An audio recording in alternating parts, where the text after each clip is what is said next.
I'll round this out, and I'll be quick because I see we're coming up on the hour. My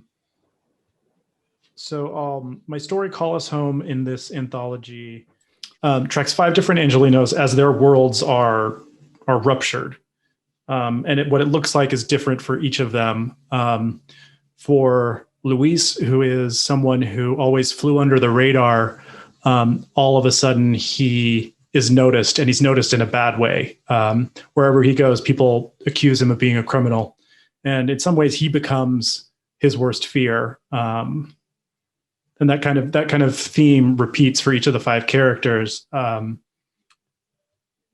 There's I'm going to read from the story, and I'll tell you the story of Cassie. So Cassie's a homebound bookworm magic aficionado. She's the person that people go to for answers. She doesn't like to leave the house, and you'll see why. But as this story unfolds, she's stuck at home and is sort of going through a lot, and she's reaching out to her friend Jen. She tried to reach Jen again. The call didn't connect. She tried texting. Why won't you fucking answer? The text could not be delivered. Normally, when something crazy like this happened, Cassie would pull out her yarn and knit something, usually a small geometric shape, a square or a spiral. On good days, her concentration was total and time slipped by without her noticing. When she reached the end, a message would become clear. Someone in trouble, a spirit seeking to make contact, an upcoming resonance that would weaken the barriers between worlds, useful information that she would pass along through the network so others could take action. She was a seer, not a vanquisher. She knew her place in the grand scheme. It was a good day if she never had to leave the house. Other people carried too much sorrow, hatred, and desire, shedding it freely to soak into her skin. When she got too close, she became the lone tree on the floodplain, battered and soaked, chilled, praying for the rain to stop. Poor Cassie, so sorry for herself, can't even bother not to die, is a message on her phone. She threw her phone against the wall, then went and checked the damage.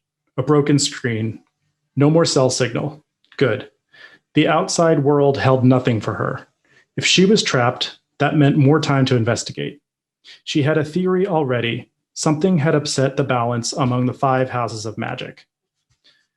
And it kind of goes on with a couple different sections of the story. We meet Salt, and we also meet Darnell, who is a Black actor / waiter who works at a bistro in Culver City.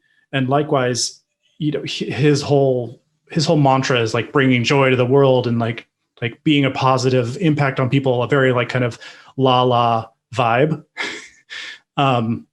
But he is possessed by this darkness that's infesting Los Angeles and ends up attacking a woman on a bus, becoming the thing that he always feared people would see him as. So in my story, there's kind of a lot of the monstrous transformation is always the character being forced to become the thing that they don't want to become, but that society expects them to be. So I'll leave it at that to just say that it's so funny how a lot of these stories hit differently now.